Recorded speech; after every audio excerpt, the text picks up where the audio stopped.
लड़की को देख रहा था तो वह पादरी से पूछता है, क्या ये हमें ही धोखा दे रही है? पादरी उसे समझाता है, अपना ध्यान कहीं और लगाओ, ये तो सिर्फ तुम्हें डराने की कोशिश कर रही है। एकार्ट कहता है, तुमसे कैसे पता कि यह लड़की जादूगरनी है और श्राप देने वाली भी वही है? पादरी कहता है, यह गांव में मिली थी, ये कुछ ऐसी बातें कर रही थी जिसे कोई भी नहीं समझ पा रहा था, और जैसे ही इसे हमारे शहर में लाया गया 7 दिन बाद महामारी फैल गई। जहां से भी यह गुजरी वहां का यही हाल हुआ। एकार्ट, कहानी की शुरुआत सन 1235 से होती है। हमें एक ईसाई शहर दिखाया जाता है जहां बहुत से लोग एक पुल के पास जमा हुए हैं। वहां 3 औरतों को सजा दी जाने वाली है। इन औरतों पर काला जादू करने और शैतान की पूजा करने का आरोप लगाया गया है। यह वह दौर था जब औरतों पर ऐसे आरोप लगाकर उन्हें सजा दी जाती थी। सिपाही उन 3 औरतों के गले में रस्सी डाल देते हैं। एक व्यक्ति जिसके हाथ में एक पुरानी किताब है उनसे कहता है, अगर तुम सब अपने गुनाह कबूल कर लो तो तुम्हारी आत्मा को माफी मिल जाएगी। उनमें से एक औरत जो बहुत रो रही थी और अपनी जान की भीख मांग रही थी कहती है, हाँ मैं कबूल करती हूँ, मैंने शैतान की पूजा की और काला जादू करने की कोशिश की। दूसरी औरत कहती है, मैंने सिर्फ दवाइयां बनाई और भेजी,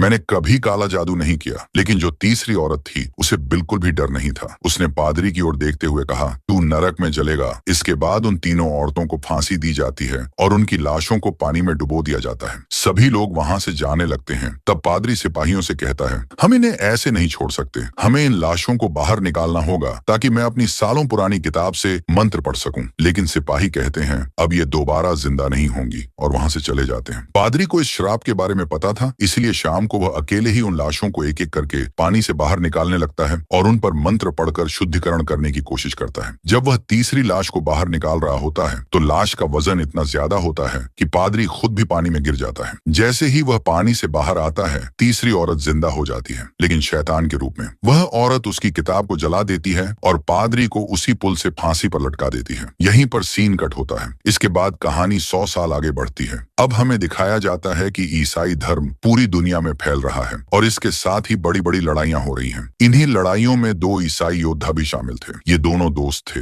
एक का नाम था बेहमान और दूसरा था फेल्सन। ये दोनों बहुत ही ताकतवर योद्धा थे और कई सालों तक धर्म के नाम पर युद्ध करते रहे। इन्होंने कई लड़ाइयां लड़ी थी और आज तक कभी हार नहीं मानी थी। सन 144 में मारना की जंग के दौरान ये लोग एक शहर पर हमला करते हैं और उसे अपने कब्जे में ले लेते हैं। लेकिन इसी दौरान बेहमान देखता है कि वहां बच्चों और औरतों की जान खतरे में है। बेहमान की तलवार से गलती से एक मासूम लड़की की जान चली जाती है। यह देखकर उसका दिल पिघल जाता है और वह अपनी लड़ाई वहीं रोक देता है। बेहमान कहता है, मैंने ईश्वर के लिए लड़ने की शपथ ली थी, बच्चों और मासूमों का कत्ल करने की नहीं। ग्रैंड मास्टर गुस्से में जवाब देते हैं, तुम वही करोगे जो चर्च की मर्जी होगी। तुम एक मामूली सिपाही हो। ईश्वर की आवाज मेरे कानों में गूंजती है। इस पर बेहमान गुस्से में कहता है, शायद वो ईश्वर की आवाज नहीं है जो आपके कानों में गूंज रही है। बेहमान और फेल्सन चर्च को छोड़ने का फैसला कर लेते हैं। ग्रैंड मास्टर उन्हें धमकी देता है, तुम दोनों ऐसे यहाँ से नहीं जा सकते, तुम्हें अपना वादा पूरा करना होगा। लेकिन कोई भी उन्हें रोक नहीं पाता। दोनों वह जगह छोड़ देते हैं और बागी बन जाते हैं क्योंकि उन्होंने चर्च के नियम तोड़ दिए थे। इसके बाद 1 महीने तक वे अपने लिए कोई नया ठिकाना ढूंढने में लगे रहते हैं। फिर एक दिन जब ये लोग समंदर के किनारे से गुजर रहे थे तो इन्हें कुछ मवेशी बिना चरवाहे के भटकते हुए मिलते हैं। आगे चलकर इन्हें एक घर नजर आता है। जब ये लोग उस घर के अंदर जाते हैं तो वो घर खाली होता है। घर की तलाशी लेने पर इन्हें घर के मालिक का पता चलता है। वहाँ एक औरत बुरी हालत में पड़ी होती है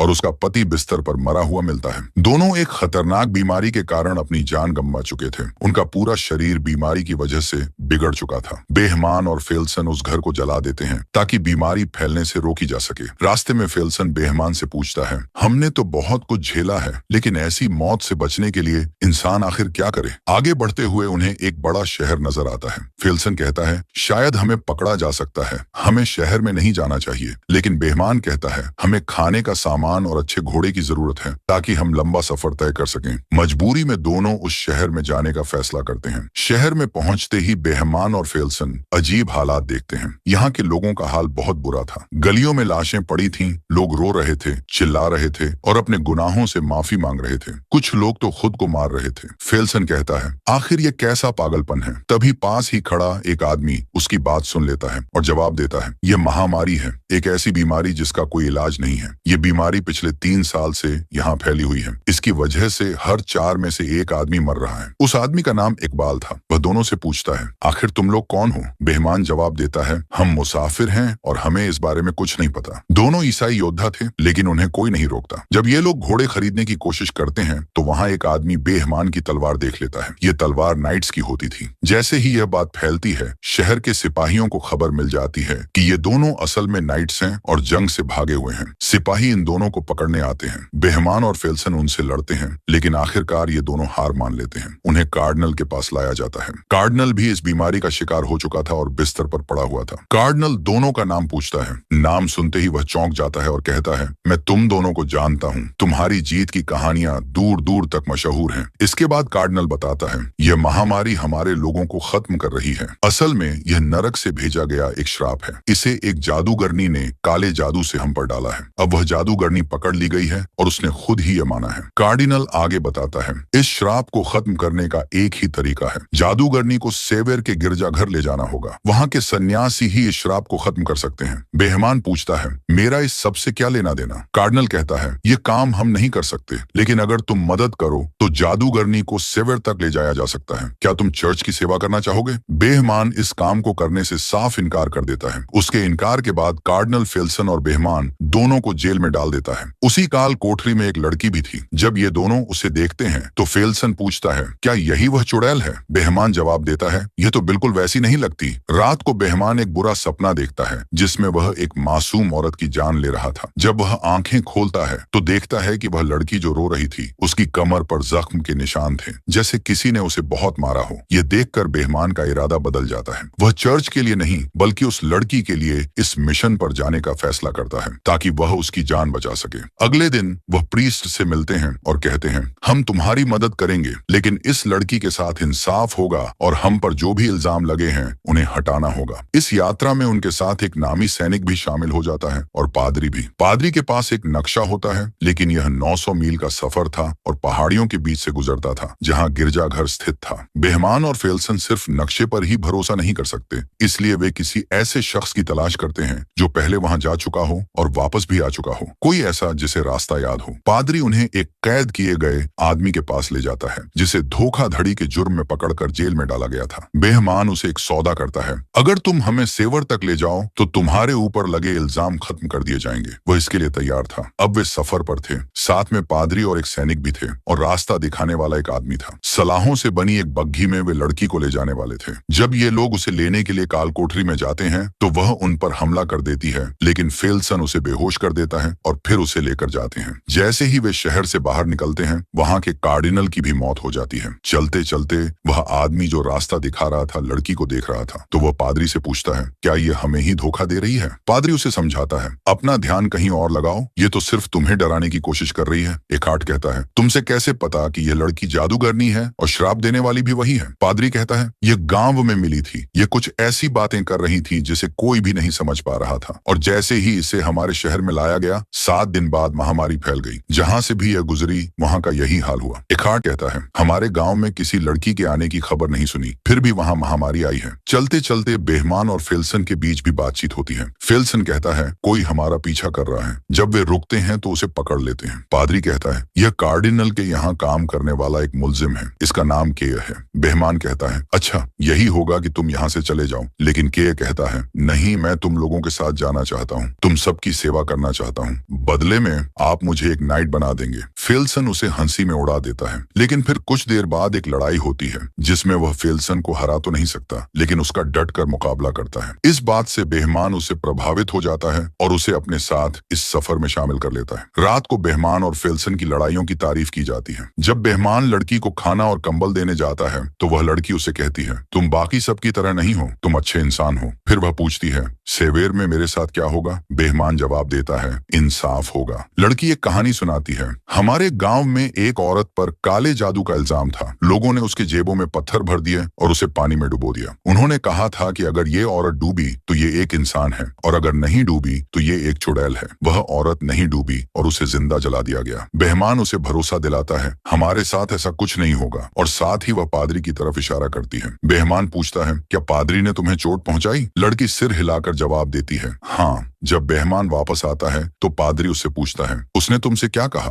बेहमान कहता है, तुम क्यों जानना चाहते हो? पादरी उसे समझाता है, उससे अपने दिल के राज मत बताना, नहीं उसकी बातों पर विश्वास करो, वह बहुत चालाक है, वह हमें आपस में लड़वा सकती है। फिर रात बिताने के लिए वे जंगल में रुकते हैं। पादरी सबसे कहता है, हमें पहरा देना होगा। तो एखार्ट पहले पहरा देता है। वह उस लड़की की तरफ देख रहा था। कुछ घंटे बाद जब पादरी उसके पास आता है तो एखार्ट कहता है, यह लड़की मुझे मेरी बेटी की तरह लग रही है। यह सुनते ही लड़की उदास हो जाती है। जैसे ही एखार्ट जाने वाला था, लड़की रोने लगी। वह कहती है, मुझे इस पादरी के साथ अकेला मत छोड़ो। एखार्ट पूछता है, तुम्हें इससे डर क्यों लगता है? लड़की एखार्ट को पकड़ लेती है, उसे बचाने की कोशिश करते हुए। जैसे ही पादरी आगे आता है, लड़की पादरी का हाथ जख्मी कर देती है और उसके गले से चाबी ले लेती है और वहां से भाग जाती है। यह शोर सुनते ही बेहमान, फेल्सन और के वहां पहुंचते हैं। पादरी से पूछते हैं कि क्या हुआ, तो पादरी बताता है कि वह लड़की भाग गई। वे सभी पास के गांव में जाते हैं ताकि उसे पकड़ सकें। उस गांव में भी महामारी फैल चुकी थी। वहां ज्यादा लोग नहीं थे और जो थे वे बीमार थे। फिर लड़की अपनी शक्तियों का इस्तेमाल करने की कोशिश करती है। जैसे ही एखार्ट को वह अपनी बेटी जैसी लगती है, वह उसकी ओर बढ़ता है तो केय को लगता है कि शायद वह उसे मारने के लिए बढ़ रहा है। वह अपनी तलवार आगे करता है और इस वजह से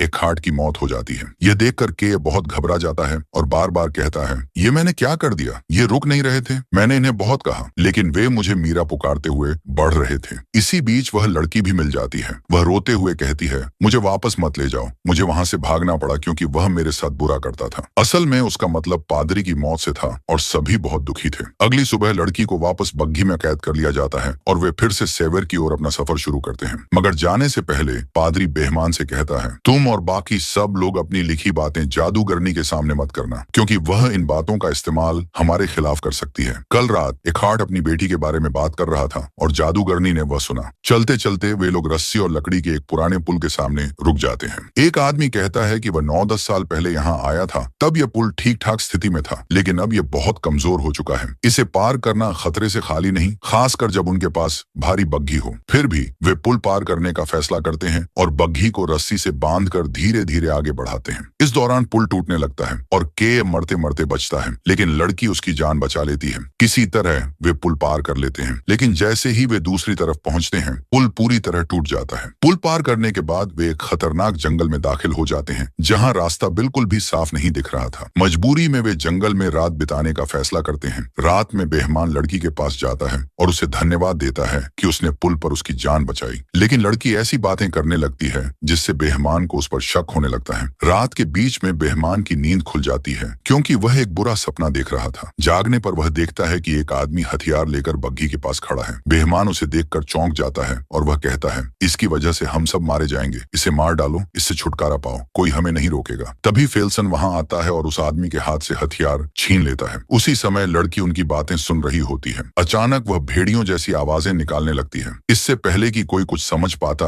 भेड़िए उन पर हमला कर देते हैं। भेड़ियों से भागते समय एक मार्ग उनका शिकार बन जाता है और वे उसे बचा नहीं पाते। इस बात से बेहमान बहुत दुखी होता है। अगली सुबह वह लड़की को मारने का फैसला करता है, लेकिन पादरी बीच में आकर कहता है, मैं तुम्हें ऐसा नहीं करने दूंगा। बेहमान उसे दूर धकेल देता है। तभी फेल्सन वहां आता है और बेहमान से कहता है, मंजिल पास है, हम ब्रेक पर पहुंच गए हैं। बेहमान अपना इरादा बदल देता है और गिरजा घर की ओर अपना सफर जारी रखता है। रास्ते में फेल्सन कहता है, जब यह सब खत्म हो जाएगा तो मैं उस जगह जाना चाहूंगा जहां मेरा जन्म हुआ था। जब वे गिरजाघर पहुंचते हैं तो देखते हैं कि वहां के सभी सन्यासी महामारी के कारण मर चुके हैं। फादर एक प्रार्थना की किताब उठाता है और अब वह अकेला ही बचा होता है। वह लड़की पर कुछ मंत्र पढ़ने की कोशिश करता है, लेकिन तभी लड़की का असली राज सामने आता है। वह सबका अतीत बयान करने लगती है। बेहमान को एहसास होता है कि वह अपने पापों को छुपाने के लिए एक मासूम लड़की की जान बचाने की कोशिश कर रहा है ताकि वह नरक में ना जाए। लड़की कहती है, धर्म के नाम पर हुई लड़ाइयों में महामारी से ज्यादा लोग मारे गए। तभी पादरी को समझ आता है कि यह लड़की